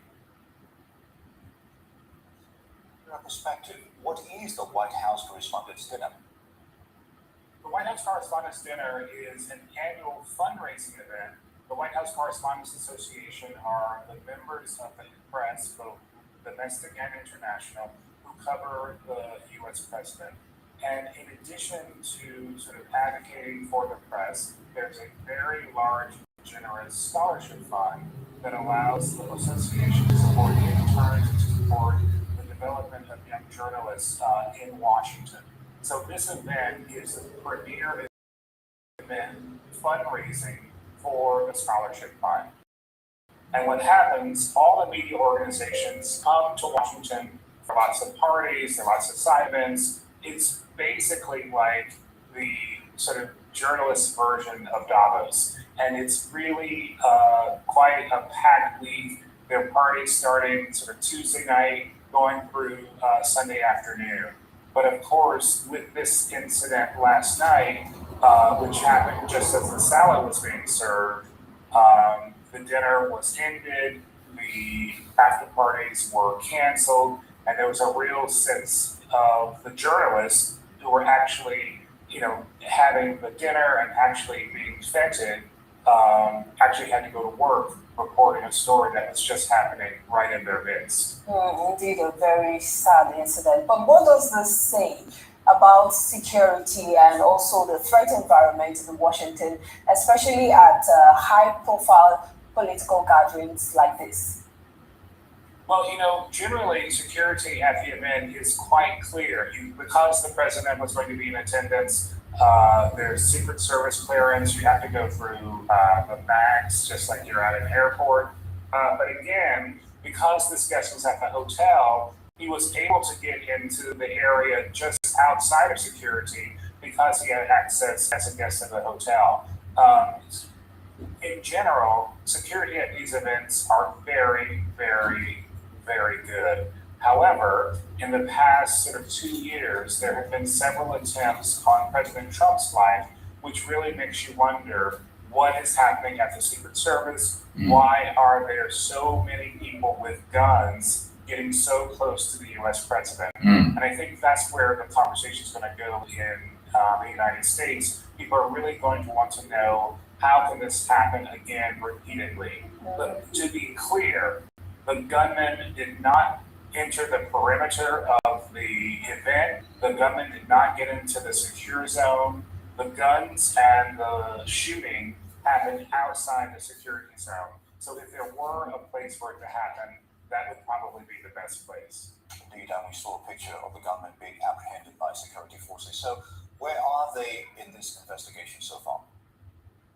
Well, in the investigation so far, they've gone through his apartment in California. They've tried to figure out, where is he working alone? Were there other people working with him? And at this point, I think they aren't really sharing much, although we know that they probably have gotten a number of things from him. It appears that he was a game developer, and he was very involved in the development of a game called Boredom. I'm not familiar with that game, but he lived in the suburb of Torrance, California, which is outside of Los Angeles, and he lived in a pretty modest two-story tract home. There are 2 Honda cars parked in his driveway, along with a scooter. He had very few followers on his social media accounts. This is Facebook and LinkedIn. And that's pretty much all we know about him, other than the game that he designed was a skill-based, non-violent, asymmetrical fighting game derived from a chemistry model that is loosely based on reality. The game had no reviews, no followers on its social media accounts before yesterday, and I suspect there are lots of people going there today trying to figure out exactly who this young man is. Since you've been covering this dinner for a while now, I'd like to hear your thoughts. If you think that being the very first appearance of President Trump, do you think he will be attending the dinner in the nearest future? And also, what was their reaction after the evacuation? That's President Trump and his First Lady, Melania Trump. I'm sorry, I didn't quite get the question. What's my reaction to what? Looking at the fact that President Trump is attending this dinner for the first time, do you see him attending again in the nearest future? And also, what was the reaction of the President and the First Lady Melania Trump after evacuation? Yeah, no, I think this is really quite something. During his first term, President Trump always skipped the dinner. And last year, he also skipped the dinner. But this year, I think in a spirit of cooperation, also his poll numbers are very low at the moment, he decided to attend. There's been a lot of controversy about the dinner. It's a very expensive production to put on. The expense is really related to the fundraising that happens. There are also awards given out to journalists who cover the White House for doing good reporting. But having said that, I think this is a real pivot moment for the organization. I no longer cover the White House, so I'm no longer a member of the association. But I do think people are sort of wondering, do we really need this type of thing? And I'm sorry that this incident with President Trump is likely to bring this to the fore, but do we really need to gather in this way? There's still ways to raise money, and in fact, without the dinner, a lot more money would be raised for the scholarships that the organization gives out. But I do think it is a really sad, tragic, and upsetting coincidence that the first time President Trump decides to attend, there is this skirmish with security and gunshots were fired. That is sad. That has nothing to do with party, politics, or anything. It's just a sad commentary of where we are. Indeed, still a fluid situation. Hopefully we'll get more on that as it unfolds. James Blue, would like to thank you very much for your thoughts on that. It's good to have you with us as always. So that is it. That is a report that came for what transpired in the issue of Donald Trump and the attack on him. So it is important that people get the update of what really transpired. And we have to go to the next one. We still have one video more to play to get the pictures of what is happening around the world. And this one, I think this one is an update from the Iran, Israel, the United States war. I think the Secretary of War, the United States Secretary of War, made a statement. So I think this one is update from him, from the Secretary of War. Let us also get a briefing on that side. Let's get the updates so that we can know what is happening. Those updates are very important so that we can be able to key in and know what to do, when to do, and how to do what we have to do. Because the world now is a global family, and what will happen is a global issue. So we need to pay attention to all the issues where it concerns us and do what we have to do to secure ourselves and protect ourselves all the time. So let us hear the update that is coming from the Secretary of War in the United States and now what's actually going on. So it's important. It's important. We need to do that. Well, the United States Secretary of War, Pete Hegseth, is about to address journalists at the Pentagon. Let's join you and bring you the updates after. Our Navy is enforcing this blockade without hesitation or apology. Now, as usual, there's a lot of false information out there. I'll say this, every ship that the U.S. believes meets our criteria, either Iranian ships or to and from Iranian ports, has been turned around. As of this morning, 34 total. Non-Iranian vessels are allowed to transit, and many have, including overnight. Not only is the blockade growing, in fact, a second aircraft carrier will join the blockade in just a few days, but this growing blockade is also gone global. Just this week, we seized 2 Iranian Dark Fleet ships in the Indo-Pacific region that had left Iranian ports before the blockade went into effect. They thought they made it out just in time. They did not. We seized their sanctioned ships, and we will seize more. Our blockade is growing and going global. America's military is unmatched, projecting power, denying passage to adversaries, and protecting our interests at the time and place of our choosing. No one sails from the Strait of Hormuz to anywhere in the world without the permission of the United States Navy. To the regime in Tehran, the blockade is tightening by the hour. We are in control, nothing in, nothing out. Iran's battered military, the IRGC specifically, has been reduced to a gang of pirates with a flag. They cloak their aggression in slogans, but the world now sees them for what they are: criminals on the high seas. They don't control anything. They're acting like pirates, acting like terrorists. They're the ones who lay indiscriminate mines, who shoot at random ships, who killed 45,000 of their own people, innocent protesters in the course of weeks, their own people. They are the bad actors. The vessels that the Iranians seized in recent days, a couple of them, they're not American ships. They're not Israeli ships. They're just random ships that drove where they drove their little speedboats up to and shot at those ships with AK-47s. Anyone with a speedboat, a gun, and the wrong intentions can do that. They know that we, the United States of America, control the flow of global shipping. And we know that they know. Their real navy is at the bottom of the Arabian Gulf. It's worth saying again, for 47 years, Iran has been at war with America, killing our citizens, our soldiers, and our allies, while previous administrations looked the other way. The real endless war is the war that Iran has waged on us for 47 years. President Trump is the only president with the guts and moral clarity to finally do something about it. I see it every day behind closed doors. President Trump's fortitude is unshakable and his mission is crystal clear. President Trump said it again yesterday. We have all the time in the world, and we're not anxious for a deal. And I hear him say it every day in private as well. Iran knows that they still have an open window to choose wisely. As we said previously, choose wisely at the negotiating table.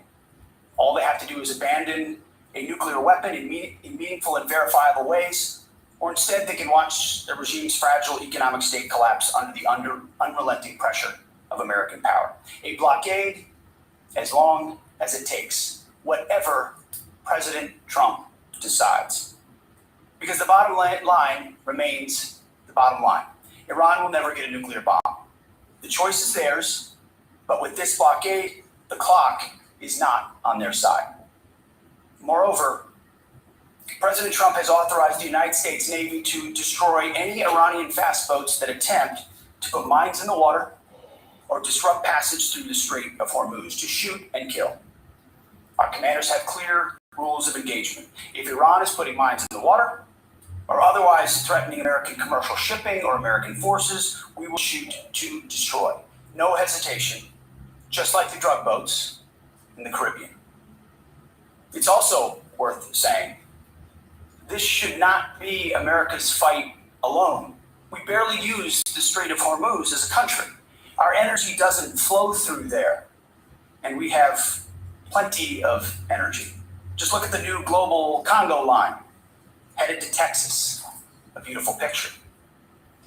Europe and Asia have benefited from our protection for decades, but the time for free riding is over. America and the free world deserve allies who are capable, who are loyal, and who understand that being an ally is not a one-way street. It's a two-way. We are not counting on Europe, but they need the Strait of Hormuz much more than we do, and might want to start doing less talking and having less fancy conferences in Europe and get in a boat. This is much more their fight than ours. On this core mission, America's will is unshakable, our capabilities unmatched. Our blockade is only growing and going global. And as the president said, we have all the time in the world. Iran has a historic chance to make a serious deal, and the ball is in their court. Either way, the War Department stands ready for what comes next, locked and loaded. May God continue to bless our warriors each and every day and on each and every mission. Mr. Chairman, over to you. Thank you, Mr. Secretary. Good morning, everyone. Thanks for being here. Today marks 55 days since the President of the United States ordered major combat operations against Iran. Today and this morning, the Joint Force remains postured and prepared to recommence major combat operations on the order of the President.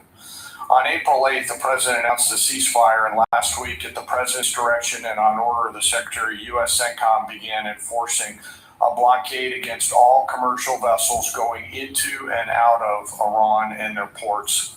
Simultaneously, the U.S. military, in support of the U.S. Department of Justice, was ordered to conduct maritime interdiction operations against sanctioned and dark fleet vessels globally. this operation also began on April 8th. And what I'd like to do this morning is update all of you on those actions and activities. First, as I mentioned, U.S. Central Command continues to maintain a strict blockade on all the ports.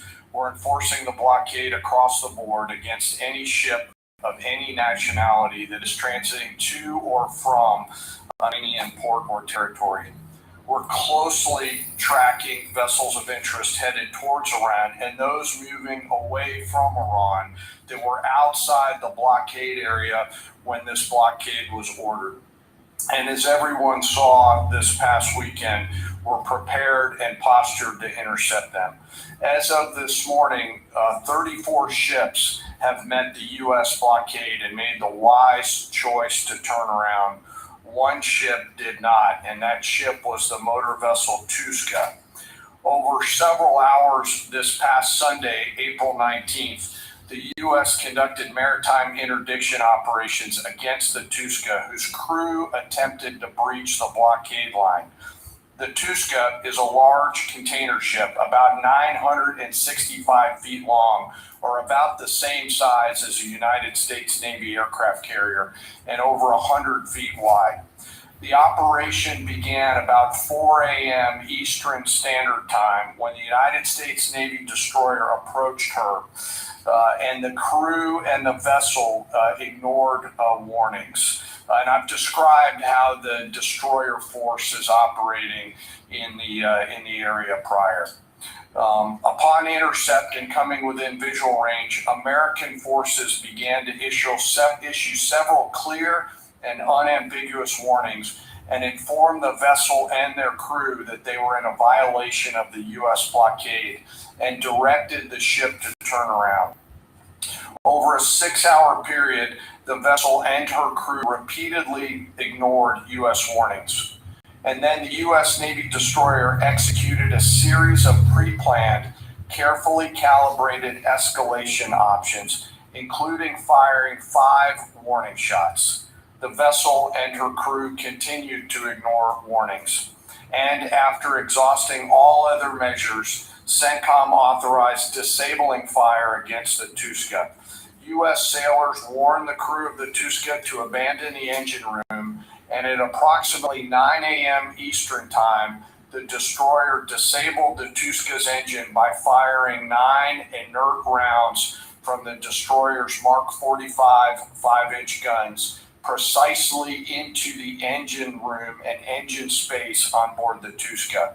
Not surprisingly, the vessel then reported issues with their engine, went dead in the water, and began to comply with U.S. directions and orders.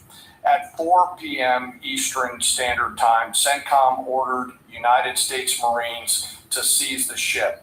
Via helicopters, U.S. Marines maneuvered quickly to the disabled ship, boarded her from fast ropes via helicopter infiltration methods, and took custody of the ship. The ship and her crew remain safe in U.S. custody today.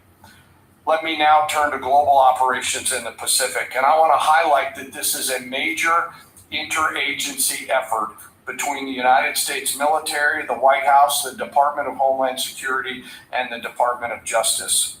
On Monday, April 20th, U.S. Indo-PACOM forces, in support of a Department of Justice request, interdicted the motor tanker Tiffany, which was transporting sanctioned Iranian oil. The Tiffany is a very large crude tanker, VLCC for short, and is also about the size of a U.S. aircraft carrier and capable of transporting approximately 2 million barrels of oil. At approximately 11:30 p.m. Eastern Time, U.S. military forces and law enforcement forces also went to the ship via rotary wing platforms, fast roped onto her deck, and secured her. After the ship was secured, a U.S. Navy control team embarked aboard the Tiffany, and assumed control of the ship at 4 a.m. Eastern Time on April 21st. A Navy control team is comprised of sailors led by a boarding officer that assumes control of a seized ship in order to secure the crew, the cargo, and the vessel. And disposition of that first vessel is still pending. The next interdiction occurred on Wednesday, this past Wednesday, 22 April, when Indo-PACOM conducted yet another interdiction, again at the request of the U.S. Department of Justice. This time, the stateless motor tanker Majestic X, also known as the Ponix, also in the Indian Ocean. This is again a VLCC, or very large crude tanker. At approximately 11 p.m. Eastern Standard Time, U.S. forces began the interdiction, again using rotary wing assets to get to the ship, got on board, and secured the bridge. Both ships, the Tefani, the Majestic X, and their crews remain in U.S. custody. And we will continue to conduct similar maritime interdiction actions and activities in the Pacific and Indian Oceans against Iranian ships and vessels of the Dark Fleet. The actions by our service members and our law enforcement partners demonstrate the incredible discipline and dedication and professionalism of our joint force and highlight the global reach of American combat power. The joint force remains on ensuring the Iranian regime cannot harm our interests or those of our allies and partners. And I'll highlight that Iran has repeatedly sought to offensively and proactively expand the conflict by aggression against its neighbors and its attacks on global shipping through the Strait. To date, Iran has attacked 5 merchant vessels, seized 2 of them that were attempting to transit the Strait. And these include ships that Iran itself had cleared to proceed. Now, as I always do, I want to honor members of the Joint Force. Today, I want to highlight and proudly describe the essential role of our intelligence enterprise and the role that they play in conducting our military operations. The totality of their work is the culmination of days, months, and in many cases, years of work by our uniform and civilian intelligence professionals. We have been able to do the work that we are ordered to do because America's intelligence force, including our core collectors and analysts, have spent decades searching for every loose thread. From the determination of a particular intelligence requirement to that piece of intelligence being collected in the field by a military or interagency case officer to the rigorous analysis that goes into reporting on that finding, those team members spend their careers answering the incredibly important questions that we must attempt to answer before, during, and after operations. They live in the enemy's mind. Normally located behind the green door, behind the vault door, in dark, windowless rooms across the world, 24 hours a day, 7 days a week, 365 days a year, are world-class intel members from DIA, our service intelligence components, NSA, NGA, CIA, NRO, and in the case of the operations that I've just described, the Office of Naval Intelligence, all work tirelessly to sift through the mountains of collected information using tools, tactics, techniques, and procedures that I'm not going to discuss today. The sun never sets on these world-class professionals, and their goal is every minute of every day to be on the account. And they know the enemy. They know their combat capability, their weapons, their industrial and economic systems, and they know their leaders' pattern of life, where they go, what they think, and what they do. Thanks to their work, we know Iran, and it is an incredible work that they do. Again, none of our operations that we've conducted during my time in this job could have been done without the service of these intelligence professionals. And the distance from those core collectors and those analysts to those Patriot crews who are defending U.S. forces forward or the fighter pilots is incredibly small. Every single day, as their mottos say, they are committed to excellence in the defense of the nation and to securing the future, and they're doing the work of the nation. Before I close, as I do every time, I want to highlight and remember our fallen. Today, I want to highlight the 63 victims of the terrorist bombing of the U.S. Embassy in Beirut, which occurred 43 years ago, just a few days ago, on April 18th, 1983. At that time, this was the deadliest attack on a U.S. diplomatic mission, and this was the first attack conducted by Iranian-backed forces on Americans. The suicide bomber detonated a vehicle-borne improvised explosive device out in front of the embassy, killing 63 innocent people, including 32 Lebanese, 14 visitors, and 17 Americans.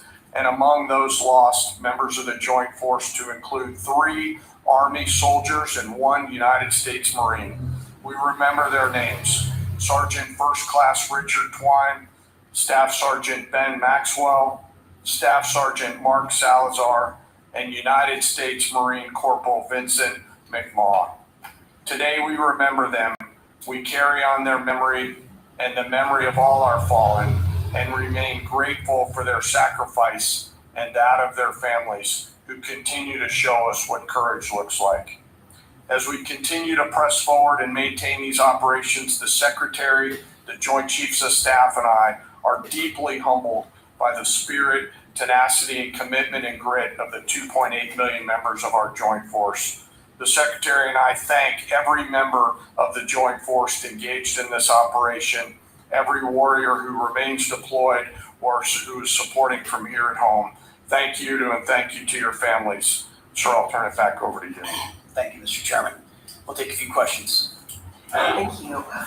In your estimation, have there been increased or decreased instances of Iranian vessels either approaching or trying to breach the blockade the longer it is in effect? And another question about the mine threat. Has the mine threat been neutralized enough to facilitate freer flow in the straits? Well, to the second question, first of all, we are seeing vessels transit. There are paths that are open. And part of what the president is threatening is ensuring if there's attempts to recklessly and irresponsibly lay more mines, we're going to deal with that. It's a violation of the ceasefire. So transit is occurring, much more limited than anybody would like to see, and with more risk than people would like to see. But that's because Iran is doing irresponsible things with small, fast boats, crafts, like I said, with weapons on them. These are commercial ships, in some cases, cruise ships that came through being threatened by these. So as far as breaching the blockade, it's been a pretty consistent, or a number of ships at the beginning. Then you had the interdiction that the chairman described, where we took out the engine room and disabled that ship. I think that sent a very clear sign that this is not a fake blockade. This is a real, full blockade. We'll use up to and including lethal force if necessary. And that stopped, and other ships have taken note of that. So any ships that have attempted, there's been levels of escalation, but none that far, and they've turned around. Absolutely. Yes. Good morning, Mr. Secretary, Mr. Chairman. David Zia, Real America's Voice. To follow up on Alexandra's question, how big are these mine-laying boats? Can they be achieved from fast boats? And I want to follow up my last week question about as jet fuel stocks in Europe reportedly are only about 6 weeks left. They get most of the jet fuel from the Gulf. Have any European countries reached out to assist in cordoning off the strait and participating in escorts? I know there's a lot of talks. You saw I would call it a silly conference in Europe last week, where they got together and talking about maybe doing something eventually when things are done. Those are not serious efforts yet. We would welcome that. We would welcome a serious European effort to do something about this strait and this passage, considering it's their energy capabilities that are most at stake. I think it's a wake-up call. It's a wake-up call for countries around the world. Either you have capabilities or you don't. Otherwise, you're at the behest of a country like Iran, and the only country that can do something about it is the United States military.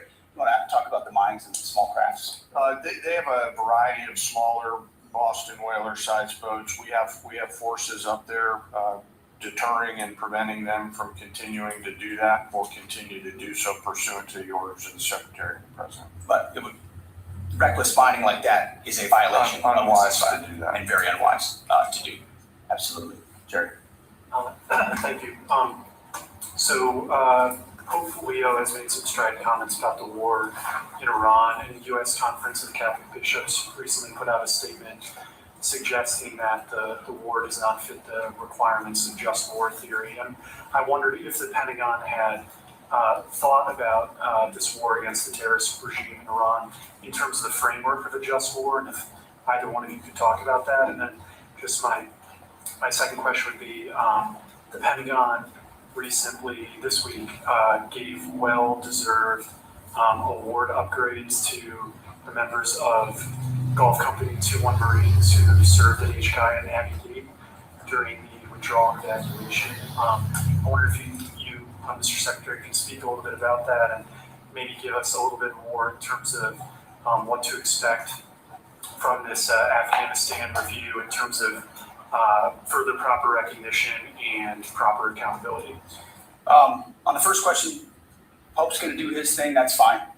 We know what our mission is. We know what authority we have. We're very clear about that. We follow that. The orders of the president, we've got lawyers all over the place looking at what we're doing and why we're doing it and giving us every authority necessary under the Constitution and under our laws to execute it. So we feel very confident across the spectrum about what we're doing and why we're doing it and the legal justification that we're following in order to do it. You mentioned the Marines at Abbey Gate. And what we've undertaken at this department is a historic Afghanistan review. So we have, over the course of months, reviewed what happened leading up to and including the events at Abbey Gate and the disastrous withdrawal in Afghanistan. There's never actually been a full accounting in this department of the decisions that were made. There's been sort of papered over congressional attempts, but never a real deep dive where we brought everybody in to talk about what happened and why it happened. That has happened. That review will come later this summer, and I think you'll find it to be probably the most comprehensive review this department has ever done about a single series of events. And it's because the cascading effect of what Joe Biden did in abandoning that mission the way that he did and that disastrous withdrawal had ripple effects for our military, for our country, and for the world. That's why reestablishing deterrence is one of the core pillars of what we've been doing at the War Department, because the world looked at that disaster and made choices. Vladimir Putin made choices. Hamas made choices. And saw that America wouldn't do anything about it. Houthis shot at ships. They made choices because Joe Biden and his administration were seen as feckless and weak. And that withdrawal was a part of what the world saw. People hanging to planes as we fled. That deserves a full account, which is exactly what we're doing. Sean Parnell, our chief spokesman, one of my senior advisors, has been leading that effort, getting to the bottom of it. And one of the revelations was that those Marines at Abbey Gate who showed courage, who were out there exposed, knew there was a threat, nebulous mission, only gate that's open, did not receive the kind of proper recognition they should have for their heroism. So one of the early results of this Afghan review is to ensure they get the due recognition and award they deserve for the heroism and courage they showed at that gate. Despite the bad decisions of this building and that administration, those Marines acted heroically, and we're going to recognize them for that. Sure, thank you. Yeah, right here. Thank you. Michael Casey, Phil keeping you. Earlier this week, the James published a story on Department of Army Chief Andrew Hugg, who revealed top secret national security information to a stranger he met on a dating app. Will you defer Mr. Hugg for termination and prosecution? Yeah, he won't work here anymore. And given the revelations, will any changes be made to the current anti-espionage training for all Department of War employees now, given this? Well, we're always on the lookout for CI threats, any internal threats, anyone talking out of school about things they should not. We take them very seriously here, informally or formally, which is why some of the reporting done by some of the people in here is incredibly problematic. They're willing to publish things based on classified information that would potentially harm those in harm's way. And we think them doing so is incredibly irresponsible and unpatriotic.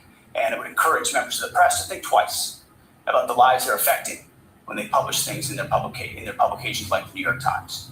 Yes, right here. Was the Cusco carried put into China?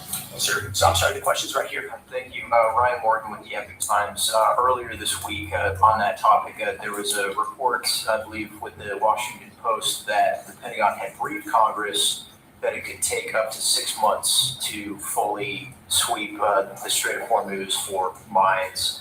I was wondering if you could comment a little bit more on the specifics of the timeline, the range of time that it could take, and then just a general idea of how many mines have been placed. We would not speculate on a timeline. I saw that report. It was based on, again, another leak from a closed-door session, which was supposed to be classified, and apparently, allegedly, that was something that was said.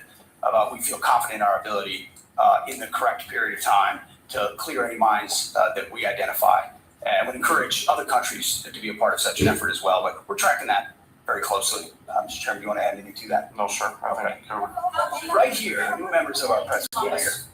Jacob Wasserman with TMZ DC. We have two questions. I'm going to ask the first. My colleague will ask the second. You know, I've heard you talk a lot about bombing.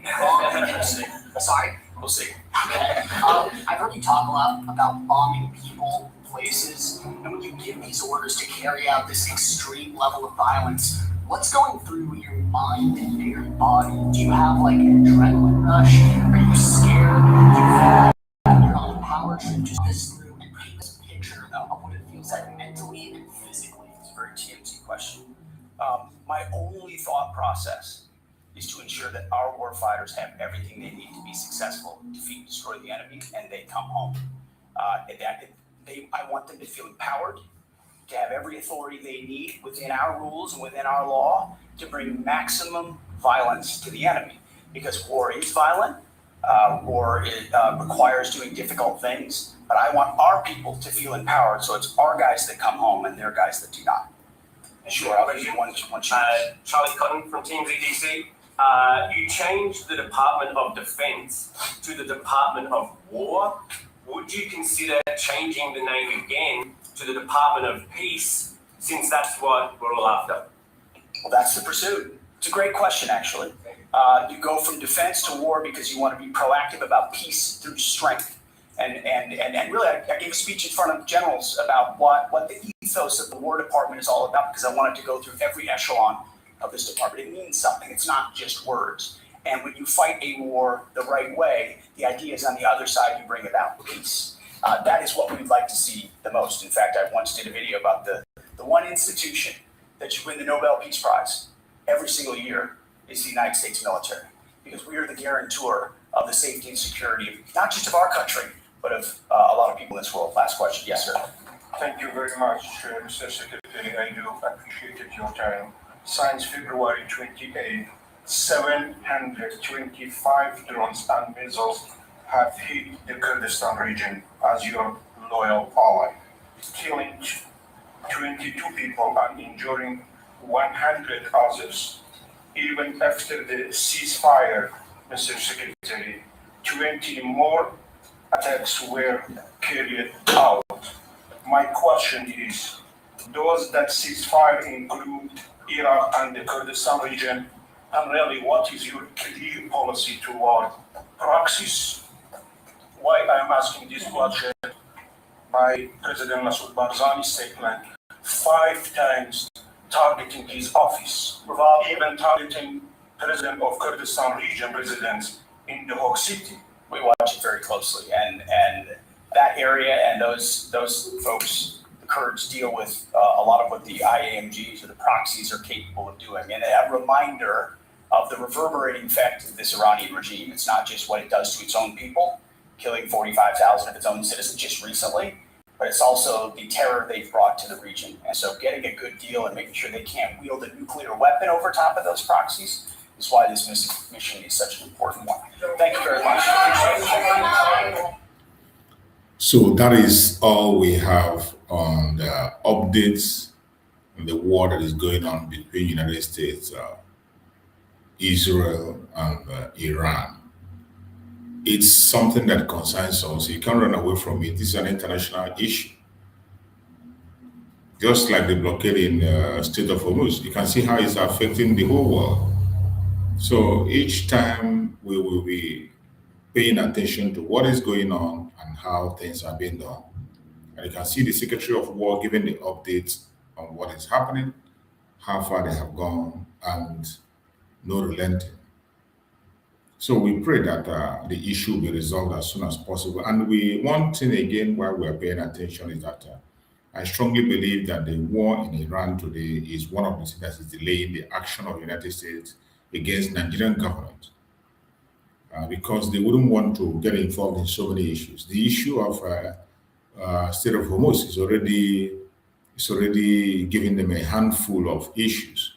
So I believe they want to put that to an end, and then Nigeria will be the next. So that is why we are paying attention. We are, more especially we the Biafrans, we are paying close attention to them because we really need the intervention of the US in the issue, in our case with Nigeria.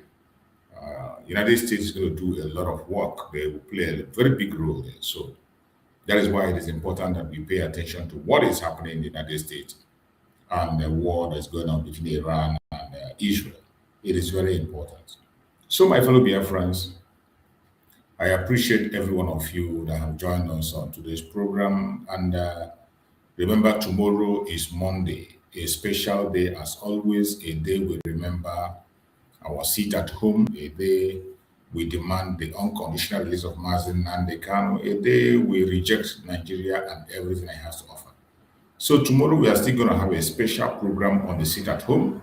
Try to join us early tomorrow morning so that we can be able to hit it out and do justice to the program. So wherever you are watching from, as we close today's sermon, let us remember, history is shaped by those who choose to speak and those who choose to act. Let us choose peace. Let us choose justice. Let us choose truth. And above all, let us never lose our humanity. Let us never lose our humanity. Thank you all for watching wherever you are watching, and may peace guide us all. I appreciate every one of you. Always remember, the time to pay attention is now. The time to seek for justice is now. And the time to act responsibly is now. Thank you for watching, and see you again tomorrow morning by the grace of Skokara. Good night, everybody.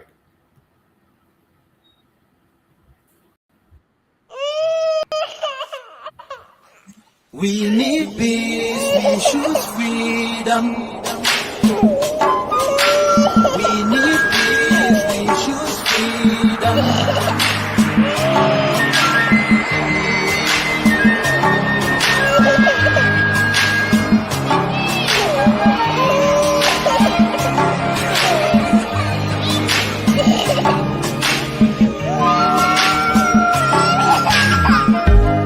There was a nation living in peace and unity. Yeah. They are people with love and harmony. Oh, yeah. They saw greatness rise up to its purity. With another people of different culture, idea and heritage, bias and oppressive. Oh, I see. A nation from trigger of Africa, rising with strength and might and power. In due time, nobody gonna praise us. Rather, you all gonna embrace her. With your flag, with your flag, with your flag, with your flag. Oh, yeah. Let the tears of our mothers who lost their children be heard. Let the blood of our heroes speak from now till forever. Let the whole wide world know Biafra is our home. Oh yeah, Biafra is our home. Oh, it's my home. Yeah, Biafra is our home. I reminisce way back 1967. Death toll and the blood couldn't count them even. Mama screaming, child squealing, pups on the ground. 2.5 years, over 3 million's gone. Why? Cause we asked for our freedom, and we're going back to our sovereign kingdom. They shut us down when we cried, the world said nothing. Sitting back in the crib, watching our suffering. Should I talk about the planes dropping shells like rain? Suka had the first taste of a hero's blood. Abagana Zobuni wave was stronger than flood, but the juke is too strong and fought them off on the chart. Thought the bloodshed's gone, then it came again. 216 and the massacre, it started again. So bloody name, I couldn't cry tears. Blood dripping down my eyes, water in my veins. We died trying to fight the cause and we're trying to break him. It's our freedom, but the world was against us. Wave your flag over Africa. Welcome people of Biafra. Wave your flag over all the world. See those people of Zion is here. It is the nation that the Lord has chosen for the people of Zion. It is the nation that the Lord has chosen for the people of Zion. We need peace, we choose freedom. We need peace, we choose freedom. Hey. Let the tears of our mothers who lost their children be heard. Let the blood of our heroes speak from now till forever. Let the whole wide world know Biafra is our home.